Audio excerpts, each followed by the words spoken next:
Good morning all of you. Welcome back. UPPCS pre के क्रम में आगे बढ़ते हुए शुरू करते हैं आज के वीडियो को। आज का हमारा वीडियो इंडियन पॉलिटी से संबंधित है।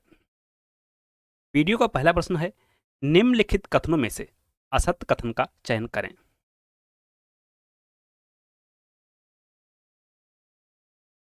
उच्चतम न्यायालय का मुख्य न्यायाधीश राष्ट्रपति के समक्ष पद की शपथ लेता है। बी कह रहा है, राज्यपाल अपने राज्य के उच्च न्यायालय के मुख्य न्यायाधीश के समक्ष पद की शपथ लेता है। सी, प्रधानमंत्री अपना त्यागपत्र राष्ट्रपति को सौंपते हैं। डी कह रहा है, राज्यसभा का सभापति अपना त्यागपत्र उपसभापति को सौंपता है। तो देखते हैं ए को सबसे पहले। उच्चतम न्यायालय का मुख्य न्यायाधीश राष्ट्रपति के समक्ष पद की शपथ लेता है। तो जो पहला स्टेटमेंट है बिल्कुल सही है कि जो भी उच्चतम न्यायालय के न्यायाधीश हैं और जो मुख्य न्यायाधीश है, यह राष्ट्रपति के समक्ष अपने पद की शपथ लेता है।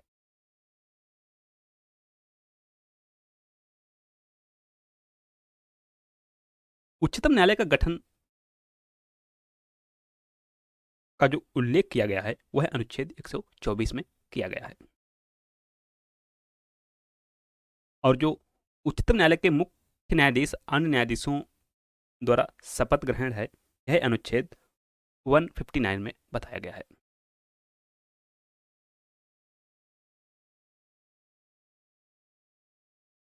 राज्यपाल अपने राज्य के उच्च न्यायालय के मुख्य न्यायाधीश के समक्ष पद की शपथ लेता है। तो बी भी सही है।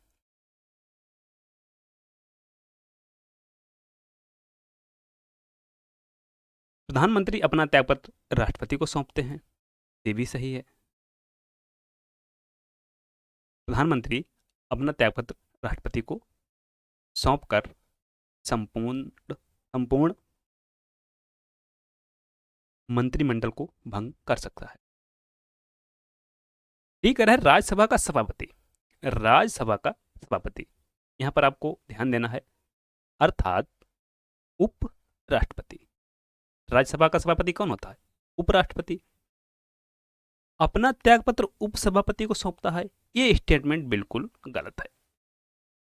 कि जो उपराष्ट्रपति है वह अपना त्यागपत्र राष्ट्रपति को सौंपता है, ना कि उपसभापति। क्योंकि जो उपराष्ट्रपति है वह राज्यसभा का पदेन सभापति भी होता है। तो यहां पर डी जो है वह है असत्य। डी असत्य है। Select the false statement from the following statements. The Chief Justice of Supreme Court takes oath of office before the President. The Governor takes the oath of office before the Chief Justice of the High Court of his state. Which is correct? The Prime Minister submits his resignation to the President. This is also correct. The Chairman of Rajya Sabha submits his resignation to the Deputy Chairman. D statement is wrong. प्रश्न number 2, Assam, Meghalaya, Tripura और मिजोरम राज्यों के जनजातीय क्षेत्रों के प्रशासन के बारे में उपबंध है। छठी अनुसूची में, पांचवी अनुसूची में, 10वीं अनुसूची में, चौथी अनुसूची में।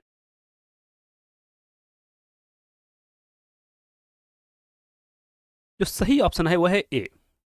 छठी अनुसूची में असम, मेघालय, त्रिपुरा और मिजोरम राज्यों के जनजातीय क्षेत्रों के प्रशासन के बारे में। पांचवी अनुसूची में अनुसूचित जाति और जनजातीय क्षेत्रों के प्रशासन से संबंधित प्रावधान है। 10वीं अनुसूची में क्या है? दल बदल से संबंधित है और यह मूल संविधान में नहीं थी। इसको 52वां संविधान संशोधन अधिनियम 1985 से जोड़ा गया। चौथी अनुसूची में राज्यसभा में सीटों का आवंटन दिया गया है। तो जो सही है वह है ए, छठी अनुसूची में। Provisions regarding administration of tribal areas of the states of Assam, Meghalaya, Tripura and Mizoram are in the sixth schedule. Option A is correct. किस संविधान संशोधन के द्वारा छत्तीसगढ़, उत्तराखंड एवं झारखंड राज्य का सृजन किया गया? 84वां संविधान संशोधन, 52वां संविधान संशोधन, 93वां संविधान संशोधन, 36वां संविधान संशोधन। करेक्ट ऑप्शन इज ए, 84वां संविधान संशोधन।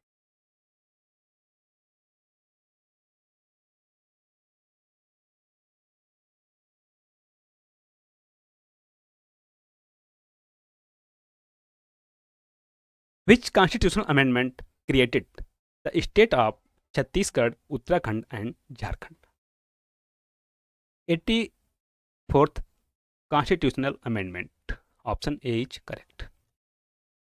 प्रश्न नंबर 4, निम्नलिखित कथनों पर विचार करें। निम्नलिखित कथनों पर विचार करें। पंथ निरपेक्ष शब्दावली को संविधान की उद्देशिका में 1976 में 42वें संविधान संशोधन का जोड़ा गया। बिल्कुल सही है। 42वें संविधान संशोधन अधिनियम के द्वारा संविधान की प्रस्तावना में पंथ निरपेक्ष, समाजवादी और अखंडता शब्दों को जोड़ा गया। तो पहला तो स्टेटमेंट सही है। दूसरा कह रहा है उद्देशिका में प्रयुक्त शब्द गणतंत्र का तात्पर्य है कि भारत का राज्याध्यक्ष वंशानुगत नहीं होगा। दूसरा भी सही है कि जिस तरीके से आप देखते हैं ब्रिटेन में जो राज्याध्यक्ष होता है वो है वंशानुगत होता है, वैसा भारत में नहीं होता है, इसके लिए निर्वाचन होता है। और जो इसके लिए निर्वाचन होता है वो है जनता द्वारा जो चुने हुए प्रतिनिधि होते हैं उनके द्वारा राज्याध्यक्ष को चुना जाता है। तीसरा कह रहा है उच्च न्यायालय के निर्णय के अनुसार उद्देशिका संविधान का भाग है। तो स्टेटमेंट यहां तक तो बिल्कुल सही है, भाग है, लेकिन इसमें संशोधन नहीं किया जा सकता। तो संशोधन नहीं किया जा सकता जब किया गया है 1976 में, आपको यही मिल जाता है। तो तीसरा स्टेटमेंट है गलत। उपरोक्त में से कौन सा से सही है? सही पूछा है हमसे, केवल 1, केवल 2 और 3, केवल 1 और 2, केवल 3। तो सही है 1 और 2, option C. Consider the following statements. The terms secular was added to the preamble of the Constitution by the 42nd Constitutional Amendment in 1976. First statement is correct. The word republic used in the preamble means that the head of state of the India shall not be hereditary. Second statement is correct. Third statement is according to the judgment of High Court.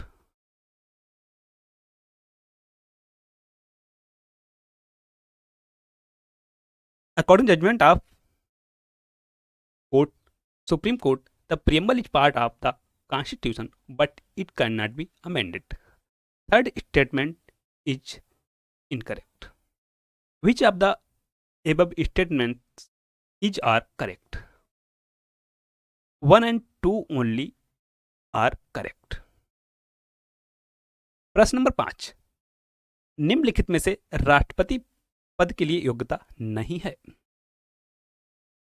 वह जन्म से भारत का नागरिक हो, 35 वर्ष की आयु पूर्ण कर चुका हो, वह लोकसभा का सदस्य निर्वाचित होने की योग्यता रखता हो, वह संघ तथा राज्य सरकार के अधीन किसी लाभ के पद पर न हो।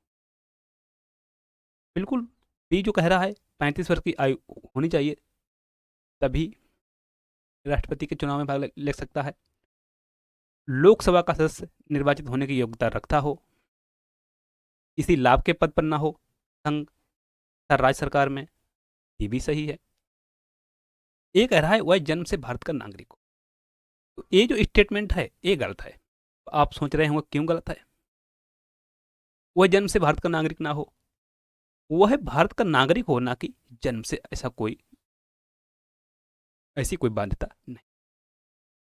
भारत का नागरिक होना चाहिए।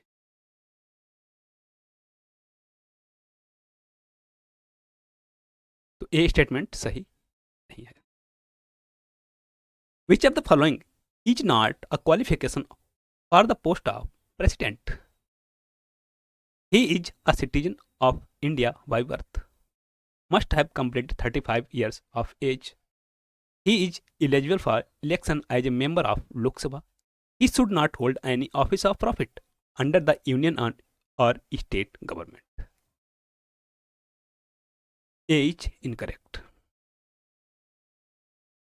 निम्नलिखित कथनों पर विचार करें। संघ की वास्तविक शक्ति राष्ट्रपति में निहित होती है। तो होती है, बिल्कुल सही है। अनुच्छेद 53 इसके बारे में बताता है कि संघ की कार्यपालिका शक्ति जो है वो राष्ट्रपति में निहित होगी।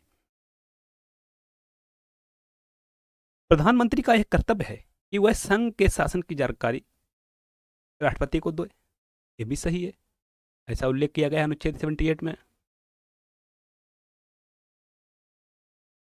तीसरा कह रहा है केंद्रीय मंत्रिपरिषद राष्ट्रपति के प्रति सामूहिक रूप से उत्तरदायी होती है। तो थर्ड स्टेटमेंट अगर देखें यह है गलत। कैसे गलत है? क्योंकि जो मंत्रिपरिषद है केंद्रीय, वह सामूहिक रूप से राष्ट्रपति के प्रति नहीं बल्कि लोकसभा के प्रति उत्तरदायी होती है। लोकसभा के प्रति उत्तरदायी होती है।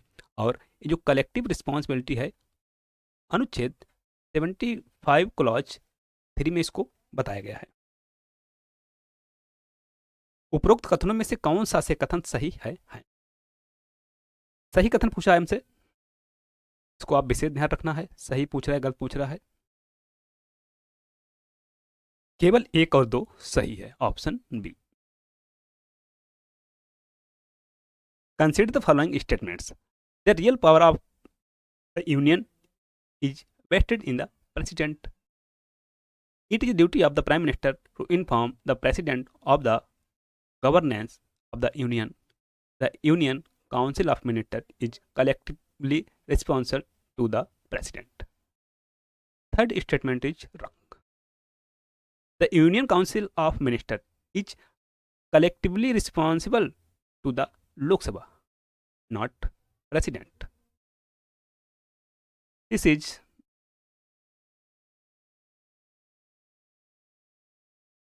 described in Article 75 Clause 3. Which of the above statements is are correct? 1 and 2 only correct. प्रश्न नंबर 7, लोकसभा अध्यक्ष के संदर्भ में निम्नलिखित कथनों पर विचार करें। लोकसभा अध्यक्ष को निर्णायक मत देने का अधिकार है।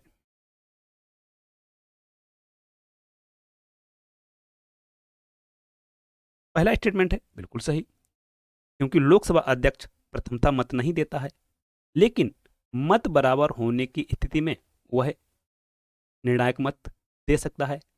That is called casting vote. तो फर्स्ट स्टेटमेंट इज करेक्ट। दूसरा स्टेटमेंट है लोकसभा अध्यक्ष अपना पद लोकसभा भंग होते ही त्याग देता है। तो जो दूसरा स्टेटमेंट है गलत है, ऐसा नहीं है। अमूमन जो सदस्य होते हैं लोकसभा के, लोकसभा भंग होते ही अपना पद त्याग देते हैं, लेकिन लोकसभा अध्यक्ष का पद एक ऐसा पद है जो लोकसभा भंग होने के बाद भी बना रहता है।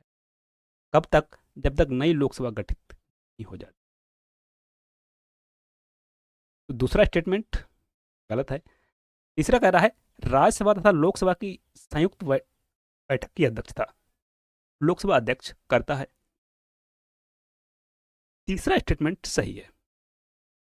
ज्वाइंट सेशन जो कि आर्टिकल 108 में इसको बताया गया है, और ज्वाइंट सेशन को कौन बुलाता है? प्रेसिडेंट। अध्यक्षता लोकसभा अध्यक्ष करते हैं। अगर लोकसभा अध्यक्ष नहीं है तो उपाध्यक्ष करेंगे, अगर उपाध्यक्ष नहीं है तो राज्यसभा के उपसभापति करेंगे। अगर उपसभापति उपस्थित नहीं है तो ऐसी स्थिति में एक 6 सदस्यों का पैनल होता है जो सभा की अध्यक्षता करेगा, संयुक्त बैठक की अध्यक्षता करेगा। लोकसभा अध्यक्ष अनुच्छेद 93 में बताया गया है। लोकसभा का अध्यक्ष और उपाध्यक्ष। उपयुक्त कथनों में से कौन सा से सही नहीं है? सही नहीं है पूछा हमसे। जो सही नहीं है वो केवल दो। With reference to the speaker of Lok Sabha consider the following statements. The speaker has the right to cast a casting vote. Absolutely right.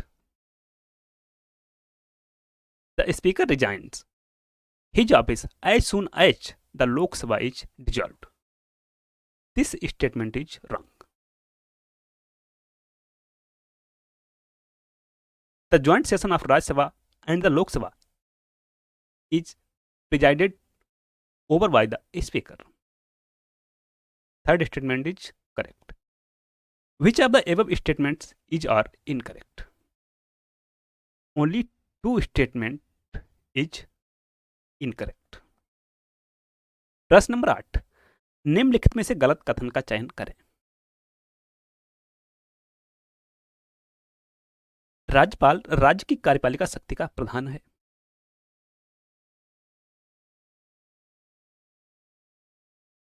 Correct कथन है, क्योंकि ऐसा उल्लेख किया गया है आर्टिकल 154 में। राज्य की कार्यपालिका शक्ति राज्यपाल में निहित होगी। वह इस शक्ति का प्रयोग अपने अधीनस्थ अधिकारियों की सलाह तथा सहायता से करेगा। राज्य की सभी कार्रवाइयां राज्यपाल के नाम से की जाती हैं। जितने भी कार्य होते हैं राज्य में वह राज्यपाल के नाम से ही किए जाते हैं। राज्यपाल 5 वर्ष की अवधि के लिए नियुक्त किया जाता है। बिल्कुल सही। अब जो राज्यपाल की पदावधि है यह अनुच्छेद 156 में इसको बताया गया है। राज्यपाल विधानमंडल के विश्रांत काल में अनुच्छेद 123 के तहत अध्यादेश जारी कर सकता है। तो राज्यपाल अध्यादेश तो जारी कर सकता है ऐसी स्थिति में जब कोई सदन सत्र में नहीं है, लेकिन अनुच्छेद 123 के तहत नहीं। अनुच्छेद 123 के तहत तो यह शक्ति राष्ट्रपति को दी गई है, ना कि राज्यपाल को। राज्यपाल को यह शक्ति अनुच्छेद 213 में दी गई है। 213 में। तो जो गलत स्टेटमेंट है वह है D. Select the wrong statement from the following. The governor is the head. The governor is the head of the executive power of the state. Correct statement. All proceedings of the state are conducted in the name of the governor. B is correct. The governor is appointed for the term of 5 years. C is correct. The governor can issue ordinance under Article 123 during the recess of legislature. D is incorrect. Here should be 213. Option D is incorrect. निम्नलिखित कथनों पर विचार करें। राज्य विधानमंडल केवल राज्य सूची के विषयों पर कानून बना सकती है। राज्य विधानमंडल केवल राज्य सूची के विषयों पर कानून बना सकती है, ऐसा नहीं है। राज्य विधानमंडल राज्य सूची तथा संवर्धित सूची के विषयों पर कानून बना सकती है, लेकिन अगर एक ही विषय पर राज्य और संघ कानून बनाते हैं तो ऐसे में जो संघ का कानून होगा वह प्रभावी होगा। तो पहला स्टेटमेंट गलत। साधारण विधेयक राज्य विधानमंडल के किसी भी सदन में पेश किया जा सकता है। दूसरा स्टेटमेंट सही है। तीसरा कह रहा है धन विधेयक राज्यपाल की पूर्व अनुमति से केवल लोकसभा में ही पेश किया जा सकता है। तो बताते हैं धन विधेयक आर्टिकल 199 राज्यों के मामले में राज्यपाल की पूर्व अनुमति से केवल विधानसभा में पेश किया जा सकता है। बिल्कुल सही है।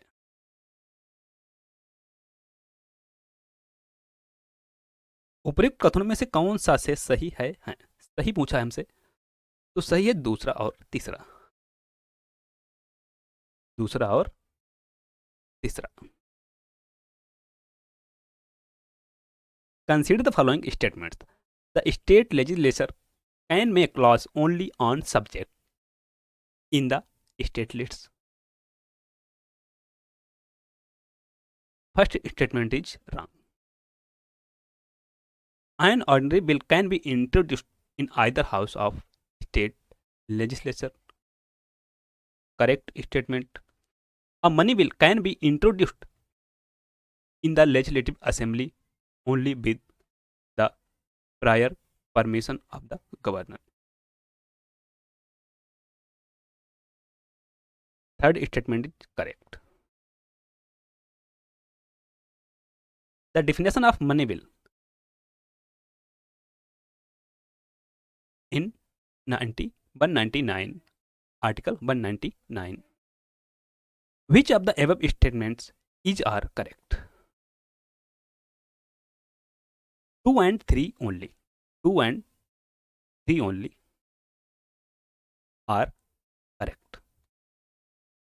प्रश्न नंबर 10, निम्नलिखित कथनों पर विचार करें। संघीय लोक सेवा आयोग का गठन राष्ट्रपति करता है।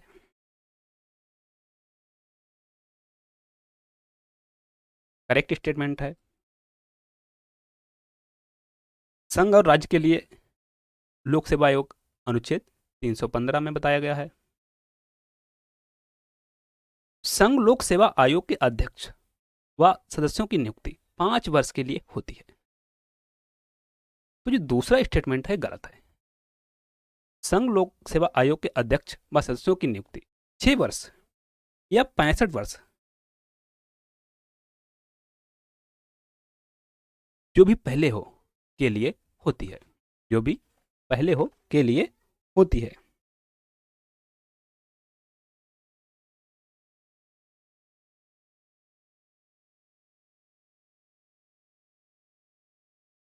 संघ लोक सेवा आयोग एक सांविधिक निकाय है।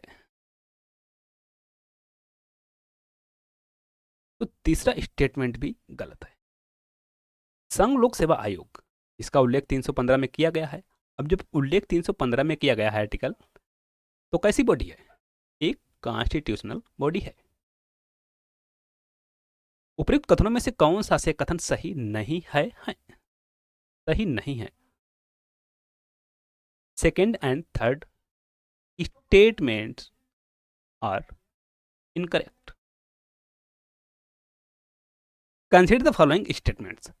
The federal public service commission is constituted by the president. First statement correct. The chairman and members of the Union Public Service Commission are appointed for the terms of 5 years. Second statement is wrong. Union Public Service Commission is a statutory body. Third statement also correct. Which of the above statements is are incorrect? 2 and 3 are incorrect. प्रश्न number 11, निम्नलिखित कथनों पर विचार करें। लोक लेखा समिति में कुल 30 सदस्य होते हैं। लोक लेखा समिति 30 सदस्य होते हैं? बिल्कुल गलत है। इसमें कितने सदस्य होते हैं? इसमें 22 सदस्य होते हैं लोक लेखा समिति में। सभी सदस्य लोकसभा के सदस्य होते हैं। दूसरा स्टेटमेंट है गलत। पहला भी गलत, दूसरा भी गलत। इसमें जो रेशियो रहता है 15 लोकसभा से और 7 राज्यसभा से, कुल 22 सदस्य होते हैं। इस समिति का कार्यकाल 1 वर्ष का होता है। कार्यकाल के बारे में बिल्कुल सही है कि 1 वर्ष का होता है, लेकिन पहला और दूसरा जो कथन है गलत। उपयुक्त कथनों में से कौन सा से कथन गलत है? तो पहला और दूसरा गलत है। पहला और दूसरा जो कथन है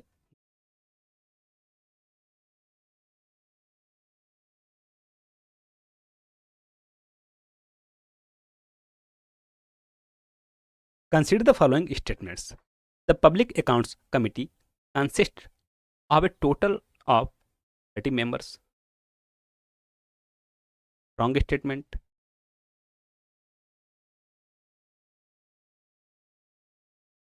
Total member 22 in Public Account Committee. All members are members of Lok Sabha. Second statement is wrong.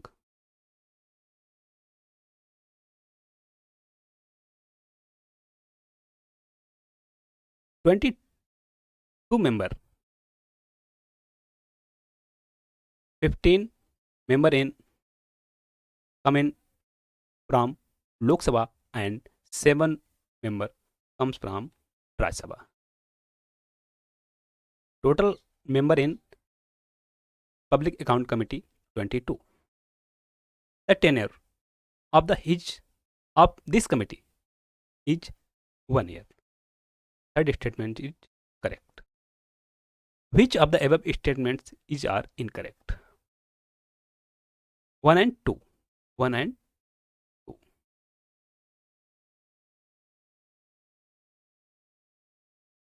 प्रश्न नंबर 12, राष्ट्रीय महिला आयोग के संदर्भ में निम्नलिखित कथनों पर विचार करें। वीडियो को लाइक करते चलें, शेयर करें। अगर चैनल को सब्सक्राइब नहीं किया है तो प्लीज सब्सक्राइब कर लो तथा बेल आइकन को प्रेस कर लो, इससे हमारे आने वाले वीडियो का नोटिफिकेशन आपको मिलता है। पहला कथन है, राष्ट्रीय महिला आयोग अधिनियम 1990 के अधीन राष्ट्रीय महिला आयोग की स्थापना 31 जनवरी 1992 को हुई। बिल्कुल सही कथन है।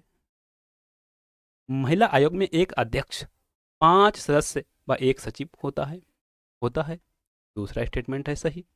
राष्ट्रीय महिला आयोग का प्रमुख कार्य महिलाओं को अन्याय के खिलाफ त्वरित न्याय दिलाना है। तो यहाँ पर जो तीनों स्टेटमेंट हैं बिल्कुल सही हैं। तीनों स्टेटमेंट जो हैं बिल्कुल सही हैं।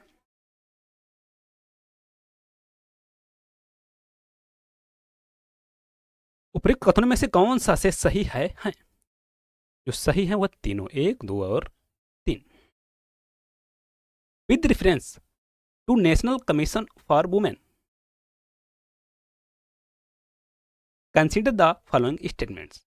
The National Commission for Women was established on 31st January 1992 under the National Commission for Women Act 1990. Second statement is, the Women's Commission consists of a chairperson, 5 members and a secretary. Second is correct and first is correct. The main task of National Commission for Women is to provide speedy justice to women against injustice. Third statement is correct. Which of the above statements are correct? 1, 2 and प्रश्न number 13, सूची 1 को सूची 2 से सुमेलित कीजिए। एक तरफ राज्यसभा में कितने सदस्य होते हैं?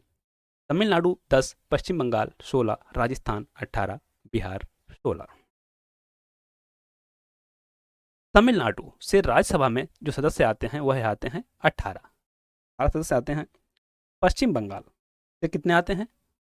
पश्चिम बंगाल से 16, पश्चिम बंगाल से 16 और राजस्थान से 10, राजस्थान से 10, बिहार से 16 और पश्चिम बंगाल से भी 16।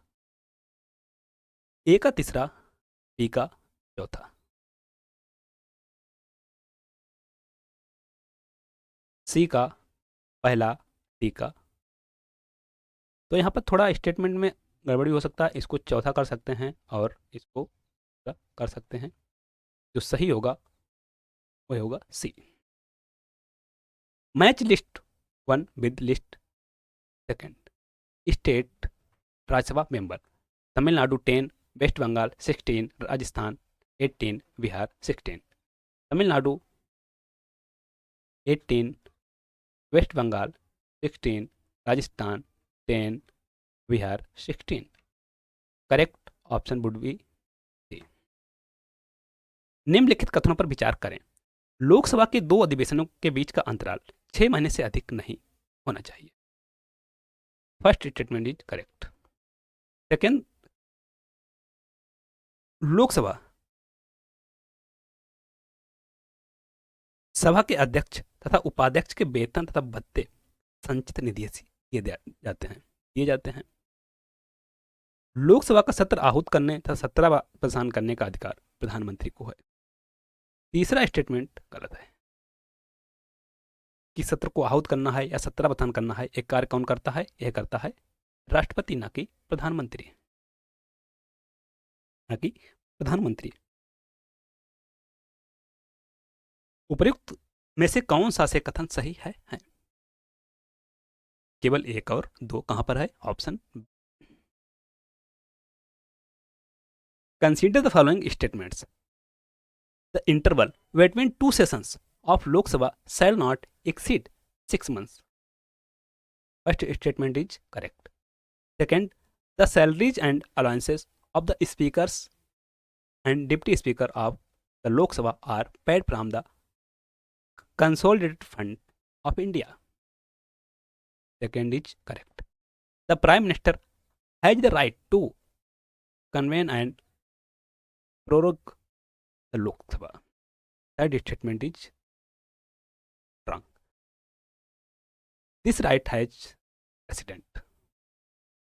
Which of the above statements are correct? 1 and 2 only. 1 and 2 only. प्रश्न नंबर 15, लोकसभा के संदर्भ में निम्नलिखित कथनों पर विचार करें। संविधान के अनुच्छेद 81 में लोकसभा के गठन के प्रावधान किए गए हैं। First statement is correct. वर्तमान में जो लोकसभा में सदस्य संख्या है कितनी है? 543। पहले कितनी हुआ करती थी? तो 45 में 2 एंग्लो इंडियन के मनोनयन को 104वां संविधान संशोधन अधिनियम 2019 के द्वारा समाप्त कर दिया गया। प्रथम लोकसभा का गठन 6 मई 1952 को किया गया था। वर्तमान में लोकसभा का गठन 1971 की जनगणना के आधार पर होता है। तीसरा स्टेटमेंट भी सही है। अब आप सोच रहे होंगे जो लोकसभा का गठन है 1971 की जनगणना के आधार पर क्यों होता है? यह 2026 तक के लिए, उसके बाद ही इसका फिर से परिसीमन होगा और जो नई सदस्य संख्या होगी वह जारी की जाएगी।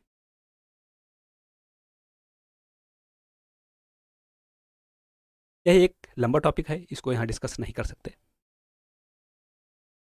तो यहाँ पर तीनों स्टेटमेंट जो हैं वह सही है। उपर्युक्त कथनों में से कौन सा से कथन सही है? केवल 1, केवल 2, 2 और 3, 1, 2 और 3। तो यहाँ पर तीनों स्टेटमेंट जो हैं बिल्कुल सही है। With reference to Lok Sabha, consider the following statements. Article 81 of the Indian Constitution provides for the constitution of the Lok Sabha.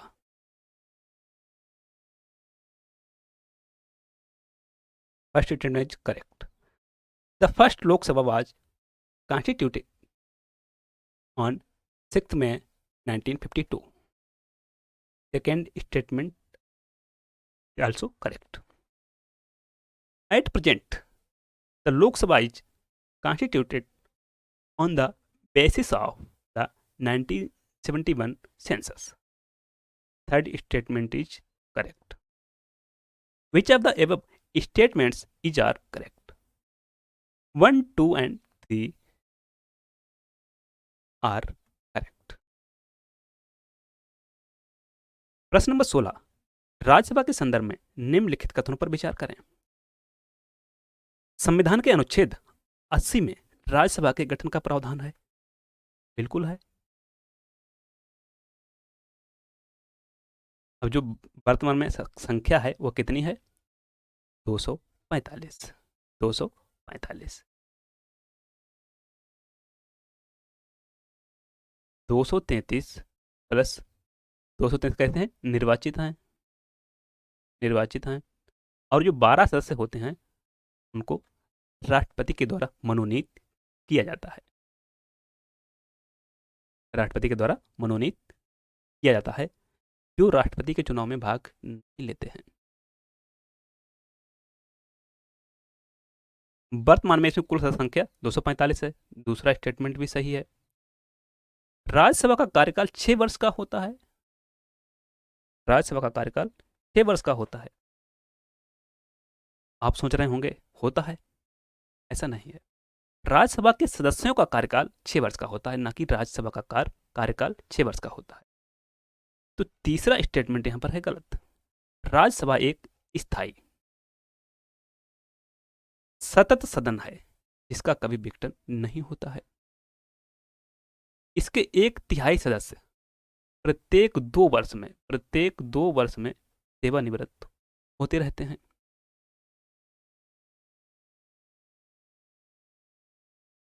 Rajya Sabha को स्थायी सदन, बड़ों का सदन भी कहा जाता है। उपयुक्त कथनों में से कौन सा से कथन सही नहीं है? जो सही नहीं है वह है केवल 3। With reference to Rajya Sabha, consider the following statements.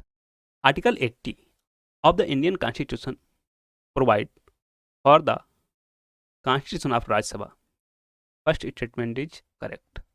Second, at present, the total number of members is 245. Correct. The terms of Rajya Sabha is 6 years. Third statement is incorrect.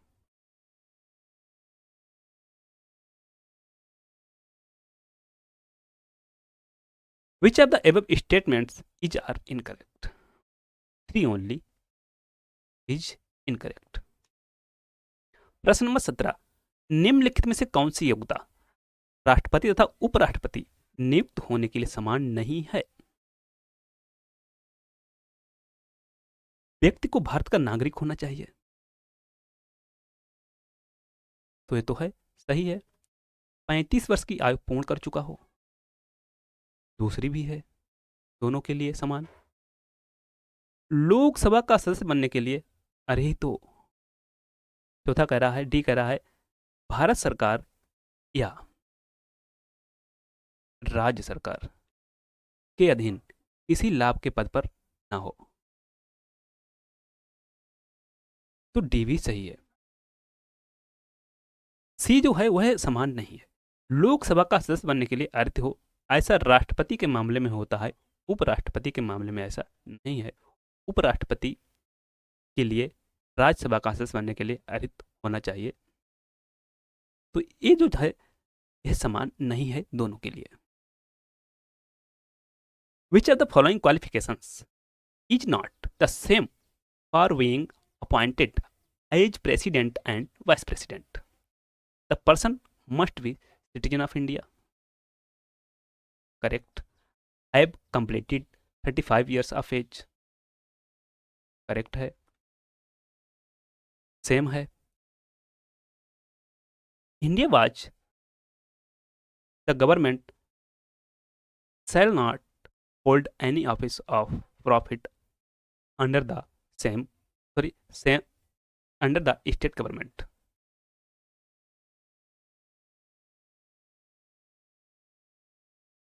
C is not same.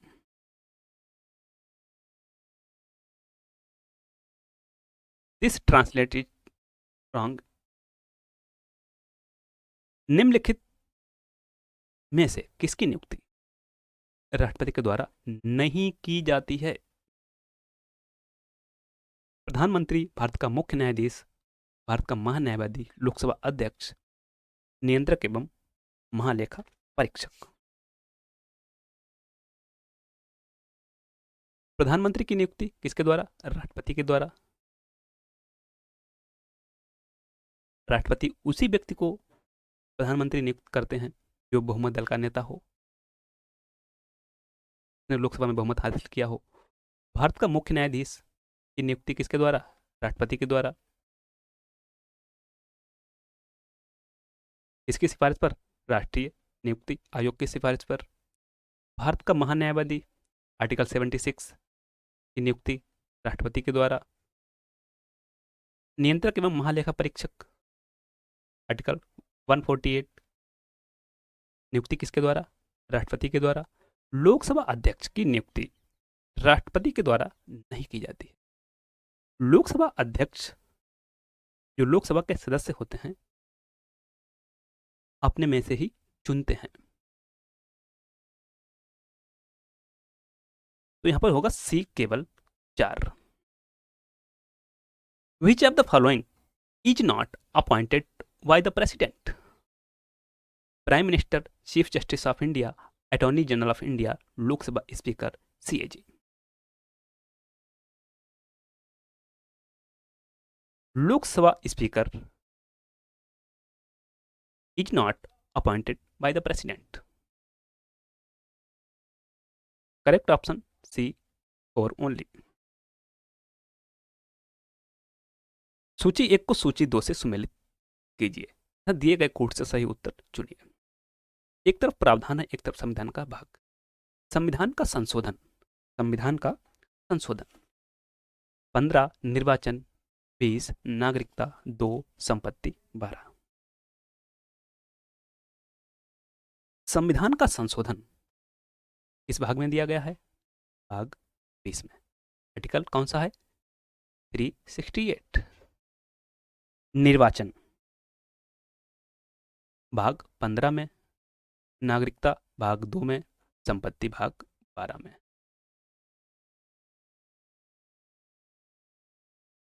ए का दूसरा, B का पहला।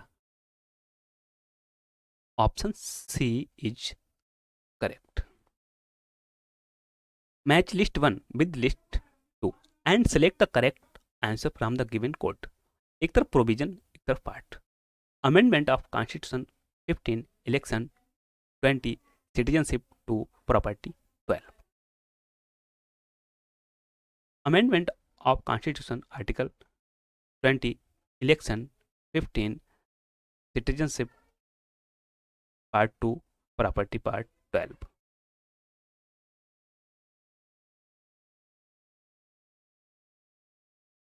Correct option is C 2, 1, 3, 4। निम्नलिखित में से कौन सा युग्म सही सुमेलित नहीं है? राज्य का महाधिवक्ता अनुच्छेद 165 सही सुमेलित है। उच्च न्यायालय का अभिलेख न्यायालय होना है, अनुच्छेद 129 सही है। राज्यपाल की नियुक्ति, अनुच्छेद 155। अंतरराष्ट्रीय शांति और सुरक्षा की अभिवृद्धि, अनुच्छेद 57। तो जो सुमेलित नहीं है वह डी, अंतरराष्ट्रीय शांति और सुरक्षा की अभिवृद्धि, अनुच्छेद 51 में दी गई है। और ये क्या है? यह एक टीपीएसपी है, टीपीएसपी है, राज्य के नीति के निर्देशक सिद्धांत। कहां पर दिए गए हैं? भाग 4 में, अनुच्छेद 36 से 51 तक में इनका उल्लेख किया गया है।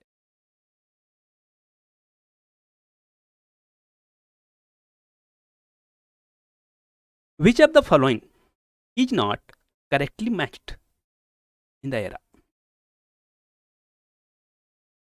Advocate General of State, Article 165, correct. High Court to be court of record.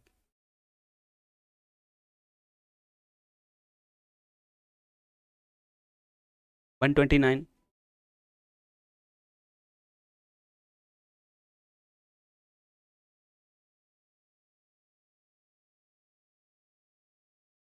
High Court to be court of record. 129. Wrong. This shall be 1, 215. 215. Appointment of governor. 155. Promotion of internal peace and security. Article 57 replaced with 51. There are 2 correctly not matched, B and D. B and D. Sorry for this question. Here should be 215. 215.